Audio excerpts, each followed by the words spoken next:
So it's a week today that I fly out back to Tornado Alley. But this year, as you've seen before, we're taking you with us. So we're bringing in live streaming for the first time in a long time. We're also bringing back the vlogs, hoping to get something out at least every day. The whole narratives of going live and creating videos is just to show what it's like, because it can be a bit of a fairy tale when you think of what storm chasing is actually like. There's a long roads, long waiting. You can be sat around for hours just watching nothing happen, and all of a sudden something explodes or doesn't happen at all.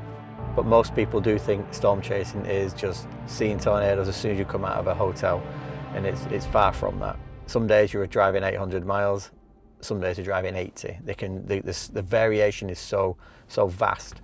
You can be in Colorado one day, Illinois the next. We'll also take you through the other equipment that we've got, from the car setup to the cameras to the drones, just show you how we intend on using them and what kind of footage and what kind of information that we're trying to gather using all this stuff. But there'll be a good breakdown of the chase vehicles, from the radios to the radar systems. Of course, forecasting is a huge part of what we do, but it can change. It goes from forecasting to nowcasting. Just having a look at what's happening and just readjusting, changing your strategy, changing your targets, and just changing how you do things can be made instantly. And just to bring you along short, that live is something that we're all excited about doing. It's also got handy what other equipment we take out there.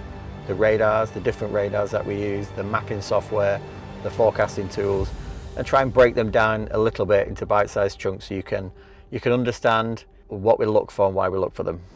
There's more than just forecasting tools that we use and we bring with us. We've got cameras, we've got drones, we've got like GoPros, so I have action cameras. So I've got this nice new lovely Pocket 4 that I'm recording this on. So that's going to be one of my next sort of geeky things. We're going to show you how we plan, how we forecast, how we select certain targets on which route we're going to do, what it's like before a chase, during a chase, and the conclusion at the end of the chase. Sometimes it goes well, sometimes it doesn't go so well, but we celebrate them anyway. So what's it looking like out there at the moment? Well, I'll put some charts on the screen now, so I'll talk you through it. There seems to be the long medium term does have a decent start for us next week. Maybe the 6th of May we'll have a decent chase date, maybe the 5th, see how it goes. But there are some signs out there that there's a decent moisture return and some good southwesterly flow. So hopefully we'll have a good start. You can get involved straight away rather than waiting a few days for the atmosphere to recharge. This is the payoff from all of the hard work, from the forecasting, the planning, the execution of everything, the waiting, the boredom of looking at skies. But it does eventually come.